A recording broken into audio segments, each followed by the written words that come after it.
սկսենք ժողովուրդ։ Նախ ձեր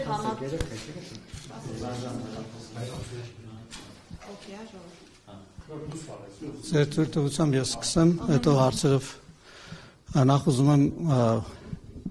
տեղեկացնել, որ քիչ առաջ ենթադրում եմ որոշ լրատվականներ ներկային, ես մասնակցում էի պարոն Վոլոդյա Գրիգորյանի ուղարկավորման արարողությանը, ուզում եմ իգիտություն ձեզ նաև ասել, որ տարբեր շահարկումներ են եղել դրդապատճառների եւ այլնի մասին, ուզում տեղյակ լինեք, որ նա իմ համագյուղացին էր, իմ պապիկի եւ իր պապիկի տները իրար հարևանությամբ էին եւ իր հայրը, ում այսօր ես հնարավորություն ունեցա ցավակցական խոսք ասել, իմ հոր եղբոր դասարանցին էր, իմ հայրիկի հետ մտերիմներ էին, իրար հետ աշխատել են երկար տարիներ եւ ինձ համար սա նաեւ անձնական հարց էր, չնայած ես երբեք չեմ ճանաչել պարոն Գրիգորյանին, բայց սա նաեւ ուզում իգիտություն ձեզ իմանաք եւ քանի որ բազմաթիվ հարցեր են հնչել, ուզում եմ միանգամից ասել, որ այն բոլոր գնահատականների եւ քաղաքական աստառներ տալու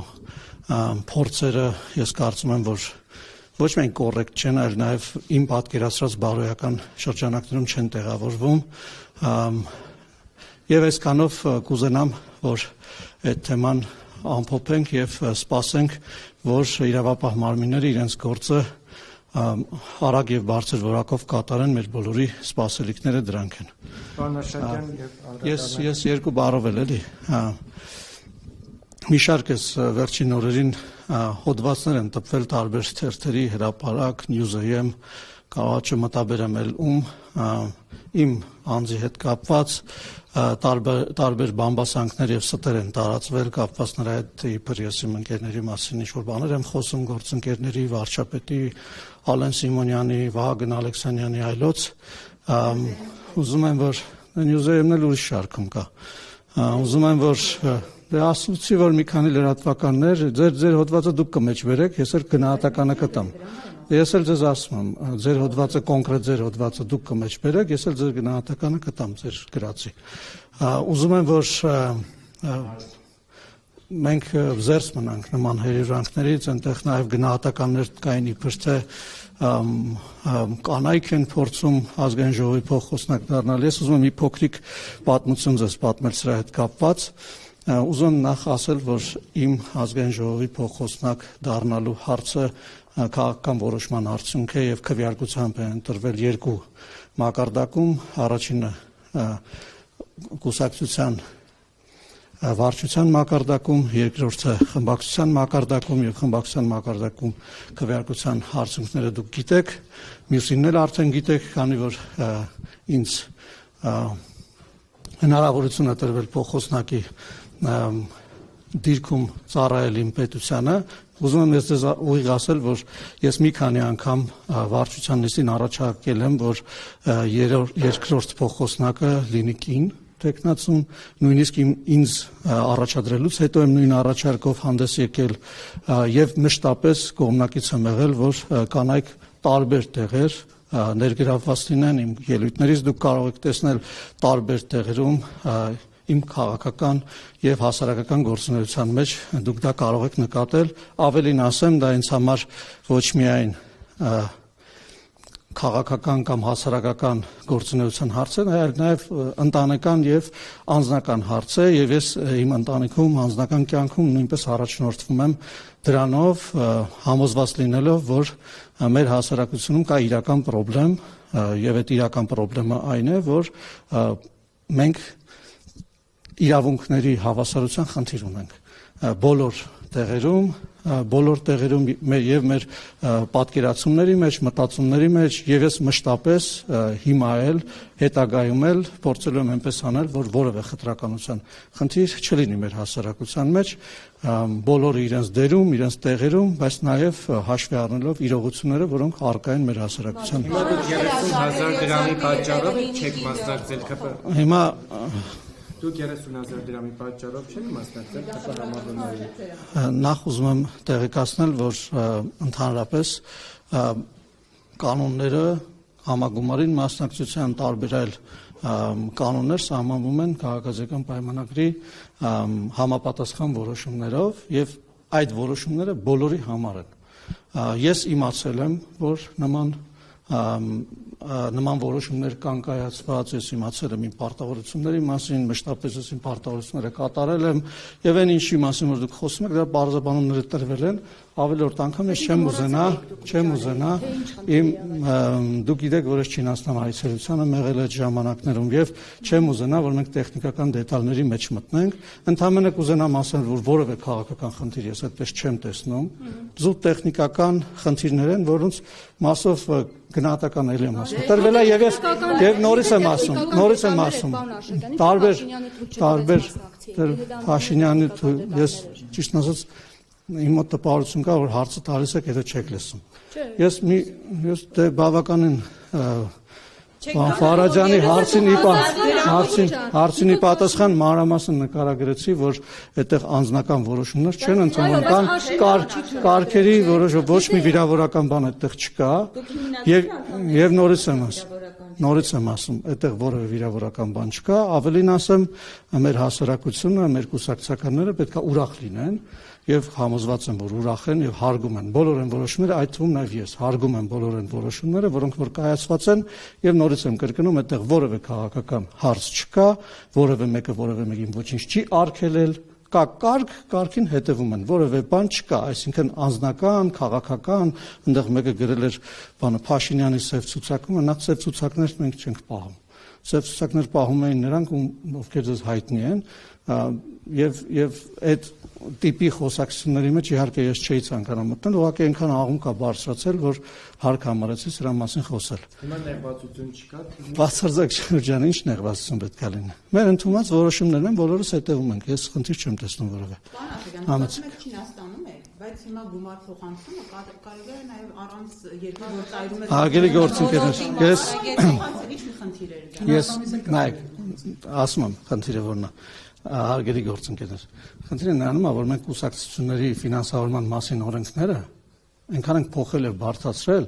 եւ լավ ենք արել։ Թափանցիկությունը այնքան ենք բարձրացրել, իդենտիֆիկացիայի մեթոդներ ենք մտցրել, որ ամեն մեկը փոխանցում կատարելի շատ հստակ հնարավոր լինի են տեղորոշել, ով է, որտեղից է եկամուտը ստացել, ինչպես է փոխանցել, դա նվիրատվություն է, անդամավճար է եւ այլն։ Այսինքն մենք մեծ հաշվով այդ գործընթացը բարձրացրել ենք եւ նորից անցնում, ճիշտ ենք արել։ Հիմա ես չեմ ուզում տեխնիկական դետալների մեջ մտնել, եթե դուք ուզում եք ասեք, որ ես մեղավոր եմ, որ իմ փոխանցումը տեղ չի հասել, ես կընդունեմ այդ մեղքը, բայց ասենք իմաստունի մենք դրա մեջ խորանանք։ Ձեզ հետաքրքրում, դա քաղաքական վերաբերմունք չի ենթադրում, հարգելիներ։ Հիմա Փաշինյանը որ չի թույլատրել մասնակցեք, արդյոք սա վերաբերմունք չէ ձեր հանդեպ։ Նորից եմ կրկնում, Փաշինյանը չի թույլատրող, չթույլատրողը։ Այսինքն ես երրորդ անգամ եմ այս հարցին պատասխանում։ Դուք լսում եք իմ պատասխանը։ Երկու անգամ դուք եք ինձ հարցը տվել, մի անգամ փայլակն է տվել։ Ոնց չեմ պատասխանում, ասում ոչ ոքի չի արգելում կամ թույլ տալիս։ Կա կարգ, հասկանում եք։ Կարգի մեջ լինում է պատվիրակների ցանկ, ոչ չեմ եկել, իմ անունը պատվիրակության ցանկում։ Հարգելիներս չի եղել ախր ոչ հարյուրավոր ուրիշ կուսակցականներ։ Լավ, հարգելիներս, եկեք դռներ չի փակվել, Ժորժ ջան, կա պատվիրակների ցանկ։ Եվ կներեք, դու գնացել եք չեն թողել, թե պարզապես չեք գնացել։ Ես չեմ գնացել, որովհետև իմ անունը պատվիրակների ցանկում չի եղել, ախր պատասխանեցի այդ հարցը։ Ուրիշ հարց կա հարգելիներս։ Անդրադառնալով պարոն Գրիգորյանի սպանության դեպքին, քննադատություններ կան, ասում են տեղի ունեցել մի քանի ամիս առաջ եւս սպանություն, բայց իշխանությունները համապատասխան քայլեր չէին ձեռնարկել, որպեսզի կանխեն այդ հերթական դեպքը։ Դուք արդյոք կտեսնում եք թերացում, թե ոչ։ Ես նախ ուզում եմ հարցի կոնտեքստը հասկանալ։ Գիտեք, դուք փորձում եք մի բանը մյուսի հետ կապել, ես համոզված չեմ, որ դրանք կապված են։ Հասկանում եք, եւ սա արդեն ինձ հասցեագրված հարց չի։ Ես ուզում եմ, չէ, նայեք, մեզ 100,000-ավոր մարդիկ են հիմա նայելու, էլի։ Ես ուզում եմ ասել, որ մեր ակնկալիքը այն է, որ ցանկացած հանցագործություն, մանավանդ այս տիպի հանցագործություն, շատ արագ բացահայտվի եւ պատժվի։ Այսինքն մեր ակնկալիքը միշտ էլ դա է եղել, հիմա էլ է մնում դա եւ բոլոր հանձնարարականները դրա մասին են, բայց ինձ թույլ տվեք չմտնեմ։ Իհարկե պետք է լինի կանխարգելումը, բայց եկեք ես չմտնեմ իրավական հարցերի մեջ, որտեղ կարող է գործի քննությանը, նախաքննությանը, աշխատանքին վնաս տամ, խնդրում եմ, այդ հարցից impeachment-ի թեմայով խորհրդարանական լսումներ են ԿՊ-ում կամ մտադրություն միանալու գործընթացում։ շատ հետաքրքիր հարց եք տալիս։ Խորհրդակցություն էի կանում, կասկածներ առաջացան։ Խորհրդակցություն չենք անում, ազգային ժողովի խորհրդի նիստ էինք անում արտահերթ եւ ես կարծում եմ, որ դա անլուրջ օրակարգ է, նման քաղաքական օրակարգ չկա, եթե դուրս գաք փողոցում մարդկանց հարցնեք, ինձ թվում է բոլորի համար ակնհայտ կլինի։ Դե հարցրեք նրանց, ովքեր հայտնվածրել են այդ։ Պատը գնում միաչորձալից ելույթ ունենալ եւ ձեր փաստարկները, հակափաստարկները ներկայացնել։ Գուցե գնալ։ Դա իմ իրավունքն է, թե ես որտեղ ինչ կխոսեմ, ոչ, գուցե չգնամ։ Որ ԿՊ-ից կմիանան եւ Նիկոլ Փաշինյանին անակնկալ կմաղթեն։ Իհարկե բացառում։ Ինչու՞։ Որտեղ նորից եմ կրկնում, որովհետեւ քաղաքական օրակարգ չկա վարչապետի դեմ իմպիչմենտի ինչ որ process սկսելու եւ դա արհեստական ինչ որ չգիտեմ։ Զբաղմունք է գտել են, զբաղվում են։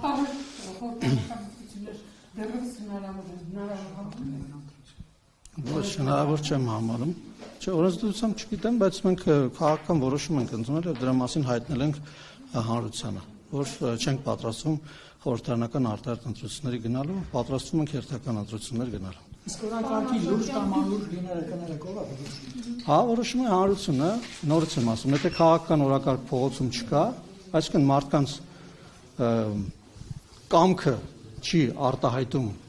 այն օրակարգը ինչ որ բերվել է, դա իմ համար անլուրջ օրակարգ է։ Ես առանց վիրավորանքի եմ էլի ասում, անկած չմտածեք, ես մարդկանց ինչ որ պիտակավորումներ եմ, ես օրակարգի մասին եմ խոսում։ Լուրջ օրակարգը դա այն է, ինչ որ թելադրված է քաղաքական լայն շրջանակների կողմից, այսինքն հասարակության կողմից։ Իմ կարծիքով մեր հասարակության մեջ նման հարց չի քննարկվում։ Կարող է ինչ որ շրջանակներում քննարկվում է փոքրիկ, ոնց որ տեսնում ենք մի 100 հոգի, օրինակ ազգային ժողովում որոշել են դա քննարկեն, բայց լայն շրջանակներում ես լինելով մարդով, որ միշտ շփվում է քաղաքացիների հետ, ամենտեղ, սուպերմարկետում, փողոցում, ամենտեղ, գյուղերում, այցելելիս, մարզեր գնալիս, ոչ, ինչ կանգնացնում եւ հայո, ասում են, որ խաղաղության օրակարգը ճիշտ օրակարգ է, պետք է հետևել դրան։ Հիմա ես վերնագիր կդառնա, չէ՞, երևի։ Ամենտեղ։ Հուսամ ձեզ էլ են կանգնեցնում ասում։ Ինձ թվում է, որ ցանկացած մեկին, որ ճանաչում են եւ լայն հանրության հետ հաղորդակցվող։ Բայց մեր կյանքում բան չփոխվեց Ինձ երբևէ նման բան չեն ասել։ Տարբեր քննարկումներ են լինում, բայց կոնկրետ այն ինչ որ դուք եք ասում, ինձ թվում է բոլորին ակնհայտ է թե ինչ է փոխվել։ Վերադառնալով քաղաքացիական պայմանագիր կուսակցության համաժողովին եւ դրա ժամանակ ընդունված հռչակագրին, պարոն Արշակյան, հուսամ տեղյակ եք, որ հռչակագրով ազդարարվում է 4-րդ հանրապետության հռչակումը որպես առաջիկա ռազմավարական անելիք։ Պարոն Արշակյան, ձեր դիտարկումները այս առնչությամբ, արդյոք այդ գաղափարի քննարկմանը դուք մասնակցել եք եւ դրա իրավաքաղաքական գործարկումը ինչպես է պատկերացնում։ Ես նախ ուզում եմ ասել, որ դրա քաղաքական քննարկումները ազգային ժողովից են մեկնարկել վարչապետի համապատասխան հայտարարություններով, նոր սահմանադրության վերաբերյալ գնահատականներով, ամբողջ խնդիրը նրանում է, որ մեր հասարակությունը սահմանադրության համար ըստ էության ընտրության վստահելի process չի եղել։ Եվ մեզ անհրաժեշտ է, որպեսզի լայն հասարակությունը մասնակցի սահմանադրության հանրաքվեին եւ իր քվեն տա այն սահմանադրական օրենսդրությանը, որով ինքը ցանկանում է ապրել Հայաստանում։ Այսինքն ինքը իրեն սեփականը համարի Հայաստանի Հանրապետությունը իր օրենսդրական հիմքով։ Սա է, որի մասին եթե կարճ լինենք, ազդարարվում է համաժողովի ընթացքում եւ սրա մասին խոսվել է ազգային ժողովում եւ ես կարծում եմ, որ այս մասով նույնպես ընկալում կա, բայց նաեւ ուզում եմ ձեզ նաեւ հանրության հետ կոմունիկացիա պահող լրատվամիջոցներին խնդրել եւ որպեսզի սա դառնա իսկապես հանրության քննարկման առարկա մինչև սահմանադրության վերաբերյալ ընտրությունները, որտեղ սա մեր բոլորի հարցն է, մենք բոլորս պիտի գնանք եւ մեր խոսքը ասենք նոր սահմանադրությանը եւ դրանով սեփականաշնորհենք եւս մեկ անգամ մեր պետությունը եւ ազդարարենք 4-րդ հանրապետությունը։ Սա։ Ինչով է 4-րդ հանրապետությունը տարբերվելու էականորեն տեսանելի մակարդակում 3-րդ հանրապետություն։ Գիտեք, եթե մենք օրինակ իրար հետ շփվում ենք, մենք ապրում ենք նույն երկրում, նույն պետության մեջ, մենք պետք է ունենանք այն հիմքը, որը թույլ է տալիս իրար հետ հաղորդակցվելու։ Այդ հիմքը սահմանադրությունն է։ Կանոնները, հասարակական կարգը, ամեն ինչ։ Այսինքն մենք իրար քաղաքացիությունը, մենք իրար հետ պետք է այդ պայմանագիրը ունենանք։ Եթե օրինակ այդ պայմանագրի վերաբերյալ ընտրությունների վերաբերյալ հարցեր կան, այսինքն բարձր չէ, որ ասենք վստահելի չի այդ ընտրության արդյունքները, եթե հարցեր կան նաև մեր հարաբերությունների մեջ։ Եվ եթե մենք բոլորս ուզում ենք իրար հետ հարաբերվենք Հայաստանի Հանրապետության օրենսդրության շրջանակներում, դա իրականում ըստ էության մեծ քայլ է, եւ հենց այդ քայլն է, որ բնորոշվում է որպես 4-րդ հանրապետության սկիզբ։ Օրինակ, որ սահմանադրությունը ընտրակեղծիքներով ընդունվել եւ այլն, անգամ այդ կոնտեքստում դիտարկելով ներկայիս սահմանադրության մեջ ինչն է խանգարում քաղաքացիներին իրար հետ հարաբերվելու, որ դրա համար կարիք կա հիմնելու 4-րդ հանրապետությունը։ Դες նորից եմ ասում, դա ավելի ինչ որ ես նկարագրում եմ, դրա նաև խորքային հասարակական, փիլիսոփայական շերտերն է պետք հաշվի առնել։ Դուք եք ձեր բերանով ասում, եթե նույնիսկ կեղծված է, եթե նույնիսկ կեղծված է մարդը չի ընտրել։ Դե եթե այսինքն որ գնաք հարցնեք մարդկանց, պարզվի որ փաստ է, բայց ինձ ընդհատում եք, բայց այո, կարող ենք իջնել հարցնել։ Ես արդեն հարցրել եմ, գիտեք երբ 2018 թվականի հեղափոխություն ձեր անուն ինձ կասեք, պարոն Հակոբյան, ես արդեն հարցրել եմ եւ ես հստակ գիտեմ 2018 թվականի հեղափոխության ժամանակ մարդիկ գնացել են իրենց գնահատականը տվել են փողոցում եւ ընտրությունների դե 7 տարի անցել է այս սահմանադրությունը չի փոխվել դա է խնդիրը այսինքն ամեն ինչ փոխվել է մեր երկրում բացի հենց սահմանադրությունից որը ըստ էության որը Նիկոլ Փաշինյանը չի համարվում դրա տրված ժողովրդի քվեն չի համարվում վստահելի։ Այսա մեծ խնդիր է սա։ Սահմանադրության հեղափոխությունը իշխանության դեմ էր, չէ՞ ոչ թե սահմանադրության։ 7 տարի իրականում հայտարարություններ եղել են, դուք գիտեք մենք ինչերի մեջով ենք անցել մեր պետությունը, եւ գիտեք որ նաեւ եթե չեմ սխալվում 19 թվականին կամ 18 թվականին դրա մասին հայտարարություն եղել է նույն երկրի վարչապետի կողմից եւ այդ խնդիրը ձևակերպվել է։ Թե ինչի մինչեւ հիմա մենք այդ խնդիրը չենք հասցեագրել, դրա պատճառը այն ամբողջ խնդիրներն են, որի միջով մենք անցել ենք։ Այսինքն բազմաթիվ էլի կան խնդիրներ, որոնք չենք հասցեագրել, բայց դա խնդիրների ամենագլխավորն է իմ կարծիքով։ Պարոն Արշակյան, վերադառնալով հռչակագրի տեքստին, թույլեք Վերջին հարցը էլի խնդրում եմ։ Այդ տեքստում նշված է նաև, որ գալիք խորհրդարանական ընտրությունների ժամանակ քաղաքացիական պայմանագիրը ակնկալվում է սահմանադրական մեծամասնություն ձևավորել խորհրդարանում։ Խնդրում եմ ասել, ձեր շփումները հանրության տարբեր շերտերի հետ, եթե ամփոփեք այս պայմանությամբ ձեր կուսակցության հանրային վստահության ցուցիչը որքան գնահատեք, քանի տոկոս մոտավորապես Ես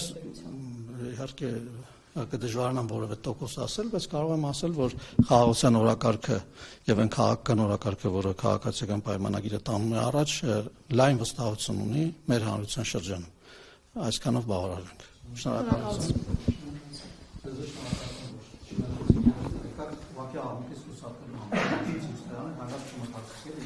Խոշում եմ եւ չեմ գալիս էլ։ Ամեն ուզում եմ իմ շնորհակալ մեկ-մեկ գալիս եք, ուզում եք հարցազրույց վերցնեք